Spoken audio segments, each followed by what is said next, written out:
Jadi supaya Islam ini gampang ya. Saya pernah cerita ke kiai yang khusyuk. Kalau sholat lama sekali, tak cerita ini hadis. Nabi itu gak pernah menegur orang yang sholat cepat. Yang ada itu sanad negur sholat lama. Terus tak cerita ini hadisnya Mu'ad, tertawa-tawa deh. Gus, kamu itu raan kok masih punya dalil? Saya punya sanad. Ada nggak sanad Nabi negur orang yang baca surat pendek? Nggak ada. Yang ada itu yang baca surat panjang. Nanti bisa direvisi sama Habib Jidin kalau nggak cocok. Tapi ini yang rileks saja. Karena potongan Islam Jawa ini kalau tidak berat nggak akan kuat. Jadi ya sudah. Inna minkum munafirin katanya Nabi. Sholat yang terlalu lama itu munafir kata Nabi. Afattanun anta ya Mu'ad. Kamu bikin umat ini nggak nyaman karena kalau kamu jadi imam itu lama sekali. Ini alhamdulillah betul. Hadis ini harus kita hafal betul. Nah, supaya Islam ini meskipun pilihan-pilihan keseharian itu ada sanad itu saja kepentingan saya. Yat'amu ma yajiduhu fi ardi wa yalbasu ma yajidu wa yarkabu ma yajidu. Saya sering beb di tahun desa-desa Gus anak kula tahnik cethaki Gus tapi mboten enten kurma nganggo degan ae. Lho Gus dari kiai-kiai ku kurma. Kurma itu halawiyat. Ya degan juga termasuk halawiyat. Ya sudah. Kalau kamu ingin sunnah Rasul, Nabi enggak pernah sholat di Indonesia. Berarti kalau kamu sholat ke Mekah dulu kata saya. Maksud saya supaya orang itu nyaman dengan Rasul. Ya itu hadir di semua sisi kehidupan kita. Kalau dalam istilah Sayyid Umar Hafid, Faruhu Muhammadin sallallahu alaihi wasallam awsa wa asra. Kalau kamu bisa tawassul dengan Nabi Ibrahim, Nabi Musa dan beliau-beliau bisa datang ketika Lailatul Mi'raj untuk hormat Rasulullah sallallahu alaihi wasallam di Baitul Maqdis, Faruhu Muhammadin awsa wa asra kata beliau. Jadi bisa datang di kapan saja di mana saja. Jadi jenengan meskipun di Indonesia tidak usah khawatir, kita semua ini dilihat Rasulullah sallallahu alaihi wasallam. Dan cara lihat Nabi itu gampang. Tidak kayak kita. Kata Rasulullah, hayati khairun lakum wa mamati khairul lakum. Saya kalau masih hidup juga baik untuk kalian. Anda bisa cerita hadis dengan saya, sering bercengkrama. Dan ketika saya wafat kata Nabi, saya sudah dekat sama Allah Ta'ala. Kalau melihat kamu baik, saya muji Allah. Kalau melihat kamu salah, saya mintakan ampun. Makanya saya ini jenis kiai yang jarang istighfar. Ini bukan karena sombong. Saya ulang lagi bukan karena sombong. Saya itu pengagum Sufyan As-Tsauri. Itu di antara khasnya itu jarang berdoa. Ketika ditanya, kenapa kamu jarang berdoa? Selagi saya ngajar, kata beliau ini, selagi saya ngajar, itu masuk hadis ala khulafa'i rahmatullah. Waman khulafa'uka ya Rasulullah alladzina yuhyuna ma amatahun nas min sunnati. Jadi kalau saya baca Bukhari, otomatis dapat doanya Nabi ala khulafa'i rahmatullah.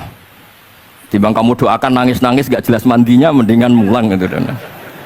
Terus kedua, doa hamalatil arsy. Alladzina yahmiluna al-arsya man hawlahu yusabbihuna bihamdi rabbihim wa yu'minuna bi wa yastaghfiruna. Kita semua sudah diistighfari sama malaikat hamalatul arsy. Rasulullah juga wastaghfir li dzambika walil mu'minina wal mu'minat. Fastighfaru Rasulillah qad kafana wa fawqal kifayah kata beliau. Artinya gini, kalau kangkang jarang istighfar jangan karena sombong, manfaatkan fasilitas ini gitu. Jadi semua itu jangan sampai kita ada istighfar karena jafa, karena jafatul qalb, karena qaswatul qalb. Enak lah kalau ada fasilitas gitu, ada fasilitas. Itu kalau saya pidato di depan Gus-Gus, kalau di depan Habib Mbak berani, di depan Gus-Gus itu ada yang setengah beling, setengah ada alim, ada yang alim. Terus yang beling-beling pesan sama saya, Gus tolong bela kami maksudnya. Ya kadang-kadang mubalek kan order pesenan itu. Terus tak bacain ayat, walladzina amanu wattaba'athum dzurriyyatuhum biimanin alhaqna bihim dzurriyyatahum wama alasnahum min amalihim min syai'. Orang aba-abanya iman, anaknya iman itu nanti surganya disertakan mbahnya, meskipun kelas amalnya ndak sama. Jadi mbah-mbahnya alim alama, anaknya yang ndak alim nanti surganya sama-sama yang alim. Kenapa sih kalau ada fasilitas nggak dipakai? Pakai aja, nggak apa-apa kan? Yang alim yang komplain. Sudah kamu yang alim dihormati, dicucup, salami template, yang ikhlas saja, tidak usah protes kata saya gitu. Artinya saya inginlah keseharian kita yang awam, yang apa itu harus cari backupan hadis supaya semua keseharian kita itu ada apa? Sanad. Misalnya sampean kalau malam itu nggak bisa tidur, tahajud ndak, witir ndak, ya mutolaah ndak. Tapi lihatlah itu sebagai tarkul ma'asi. Apa tarkul ma'asi? Alhamdulillah malam ini saya ndak zina, ndak maling, ndak dugem. Coba kalau kamu malam-malam di kamar, itu namanya apa? Tidak tahajud, tidak witir kan? Tapi kamu harus syukur karena itu tarku zina, tarku sarikoh, tarku kada wa kada. Supaya kamu tetap syukur sama Allah Ta'ala. Ithmamin mubakhin ila wa yatahaqqaqu bihi tarku haramimma. Setiap mubah yang kita lakukan pasti di saat itu ada haram yang kita tinggalkan. Makanya dulu banyak orang-orang soleh yang semalaman tuh guyon sampai pagi. Bukan karena ingin urakan, enggak, karena mengalahkan setan. Malam itu godaan mungkin ingin ngintip siapa itu masih kuat sekali. Ingin nonton siapa itu kuat sekali. Terus setan dilawan dengan guyon.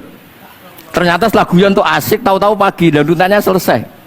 Oh, itu setan bisa setruk melawan orang alim seperti ini. Karena nilainya tarkul masih. Meskipun dengan cara guyon, karena kalau yang cara wiridan itu calon wali, Beb. Kalau yang nggak calon wali ya pokoknya tarkul maksiat. Maksud saya supaya harian kamu yang biasa-biasa saya ini menjadi luar biasa karena ada sanad. Ada apa? Ada sanad. Makanya dulu ulama-ulama itu kalau ngelawan setan itu pakai faroh, pakai seneng. Karena setan itu paling seneng kalau melihat orang mukmin susah. Kalau susah terus ngersulo, kalau ngersulo gugat kodok qadar. Disebut innaman najwa minasyaiton liyahzunal ladzina amanu. Jadi setan itu targetnya supaya orang mukmin itu resah. Kalau resah gugat. Pertama gugat orang tua. Ngapain sih jadi anaknya orang miskin? Jadi susah kita kan. Kalau yang nggak mulia ngapain jadiannya parman? Kalau saya Habib kan langsung mulia. Kalau Gus kan langsung mulia. Gugat orang tua. Gugat sana, gugat sini. Tapi kalau kamu sudah seneng, wajah pesek, welek, keriting, sawan ngerah karuan. Karena nggak gugat siapa-siapa. Ya sudah, yang kebaik kul bifadlillah birahmati fabidzalika falyafrahu. Jadi saya ingin semua itu senang bifadlillah birahmati, yang rileks, yang saya ini kalau nuruti capek-capek. Tadi malam saya di Mbah Mutamakin, tadi pagi hormat Sunan Kudus. Terus tadi naik pesawat datang mandi langsung hormat. Kalau itu dihitung capek, capek. Tapi kalau dihitung senang ketemu Habib Jintan, ketemu jenengan, kesempatan seperti ini nggak gampang. Ya sudah selesai. Makanya ini latihan ya, latihan terus. Saya ulang lagi apa, latihan terus supaya Islam itu ada di semua sisi hidup kita. Tuh, saya pernah sering cerita di mana-mana itu. Ada wali itu istrinya cerewetnya bukan main. Wah, itu semua muridnya sudah tak biayai kamu cerai, nanti tak ganti istri yang lebih baik lebih. Nggak mau nyerah alasannya apa? Ini wanita bahaya sekali. Kalau sampai dinikah orang lain, kasihan orang lain dapat musibahnya. Biar saya aja yang ngalami, kata wali itu. Jadi dia ada ingin, makanya ada juga kiai di santri buling di rumah teh. Santri ini nak pindah pondok, ngerusak pondok uang, mendingan pondok kuai. Jadi dia handle. Terus sekarang apa? Dia handle daripada ngerusak pondok orang lain, mendingan pondok saya. Jadi cerita-cerita seperti ini harus kita kaji, supaya semuanya itu pakai sanad ilmu. Sama lihat di kitab Ihya itu, ada bab-bab di Ajaibul Qalb. Apa di bab apa Ajaibul? Di situ kayak apa Imam Ghazali memerankan orang-orang pilihan Allah yang menjadi gampang melihat keseharian. Misalnya gini, misalnya Islam zaman akhir kan katanya tantangannya banyak. Coba kalau baca ayat wa ya'ballahu illa yutimma nurah wallahu mutimmu nurih. Agama ini milik Allah, diurus oleh Allah Ta'ala. Islam ke Indonesia itu enggak ditunggoni Nabi. Nabi sudah intaqala ila rafiqil a'la. Kadang di kampung-kampung di Islam nomodin. Ya jalan karena ini agama Allah. Kita ditinggal-tinggal orang yang lebih baik ketimbang kita. Islam kita tunggui. Ya jalan, memang ini agama Allah, yang ngurus Allah. Kamu tidak usah khawatir. Jadi seneng kita bukan karena dablek, karena yakin jaminan Allah Subhanahu wa Ta'ala. Jangan sampai kamu itu seneng karena dablek, karena arogan, jangan. Karena bidomanillah, yakin bidomanillah wa bikafalatillah. Seperti senangnya Sayyid Abdul Muttalib. Ketika Ka'bah mau dirubuhkan Abraha, ada penyerangan Abraha. Ini yang Mbah Mun sering cerita ini. Wah, itu semuanya kalah. Terus takok, man sayyidu hadhil wadi? Siapa tuan di sini? Abdul Muttalib. Abdul Muttalib itu datang dengan wibawanya yang luar biasa. Abraha itu sampai bingung dia. Kalau duduk di singgasana dia disalahkan orang banyak. Karena raja kok duduk berdua sama orang yang tidak raja. Kalau Abdul Muttalib di bawah, dia nggak punya nyali karena ada haibahnya Sayyid Abdul Muttalib. Oh, oleh takdim luar biasa. Setelah itu tanya, apa keinginan kamu? Saya tidak ingin perang, saya hanya ingin merobohkan Ka'bah. Ternyata Sayyid Abdul Muttalib jawabnya apa? Unta saya yang 100 lo kembalikan dulu, tidak usah cerita Ka'bah. Kagetnya bukan main Abraham. Kamu ini pemimpin yang nggak bener. Ka'bah itu dinu kawa dinu abaik, itu kan agama kamu. Mau saya robohkan kamu malah bicara unta. Ini kamu itu pemimpin model apa? Jadi saya nyesal hormat kamu, ternyata kamu mental kamu hanya mikir apa? Unta. Tapi jamnya Abdul Muthalib itu unik. Inna lihadal bait rabban hamaluk. Unta itu milik saya, kembalikan dulu. Kalau Ka'bah itu milik Allah, nanti diurus yang punya. jadi dibalik seenaknya itu ada tauhid yang luar biasa. Makanya saya termasuk kiai yang nggak susah kalau mau mati. Kalau mau mati, mati aja. Saya tidak mikir kalau setelah saya ini agama gimana ya, gak gimana mana mau agamanya Allah Ta'ala. Jadi dibalik ya secara lahir kan seenaknya. Ternyata innal hadal bait rabbana hamahu. Kabeh itu ada yang punya, nanti biar diurus yang punya.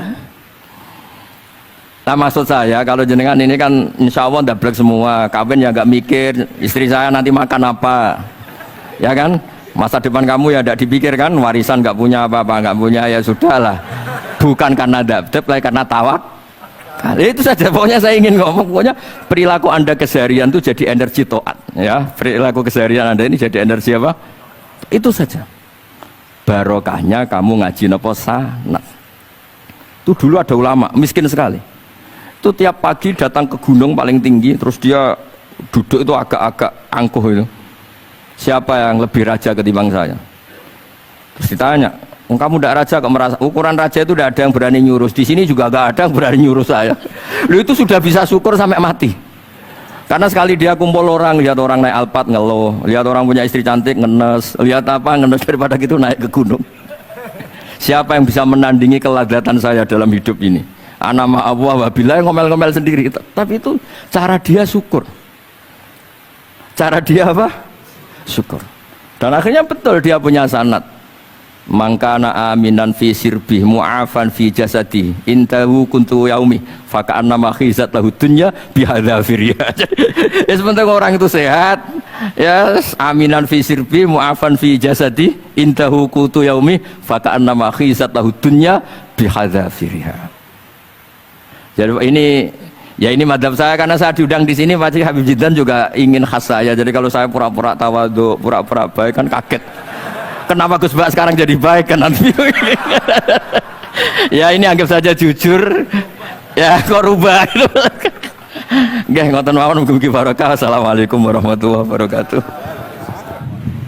Alhamdulillah tadi sudah kita dengarkan dari Gus Baha yang tetap memelihara orisinalitasnya.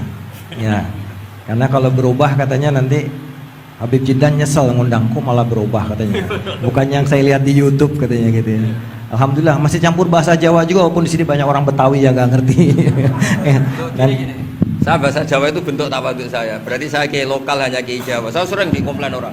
Gus Anda ini kiai nasional kok nggak bahasa Indonesia. Justru bentuk tawadhu saya, kamu itu nggak pernah rasanya jadi kiai gitu. Nabi-nabi saja dulu aja iskola li kaumi. Jadi hanya terus akhirnya jangan ngawur saja masih punya dalil gitu.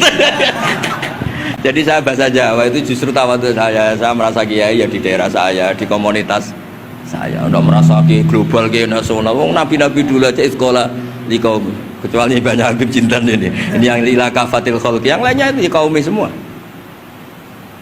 Sebenarnya saya tidak ingin berargumentasi supaya kamu tahu bahwa pilihan saya itu ada sanad itu aja.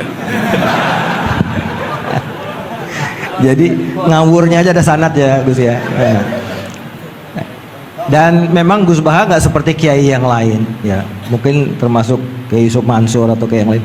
Itu kalau bikin konten kan memang sengaja bikin konten gitu. Kalau Gus Baha lagi direkam aja dia nggak tahu direkam gitu. Tiba-tiba ceramahnya kemana-mana orang denger, terus ngundang-ngundang beliau kemana-mana. Dan yang salah nggak mau tapi terkenal saya ini nyaur utang gitu, kalau duda nggak mau. Iya. Sebetulnya Gus Baha itu yang kita tahu bahwa beliau tidak senang ceramah. Betul. Nah ini pasti benar ya, saya nggak disalahin. Bayar utang aja. Dan hanya mau diundang kepada dengan orang-orang tertentu termasuk Habib Jindan ya, karena takziman wa takriman. Nah itu karena beliau itu nggak mau ceramah, beliau maunya baca kitab. Jadi insya Allah kalau Habib Jindan ngundang lagi baca kitab, insya Allah beliau mau datang lagi. Insya Allah. Kiai Yusuf Mansur giliran besok ngundang ke Darul Quran.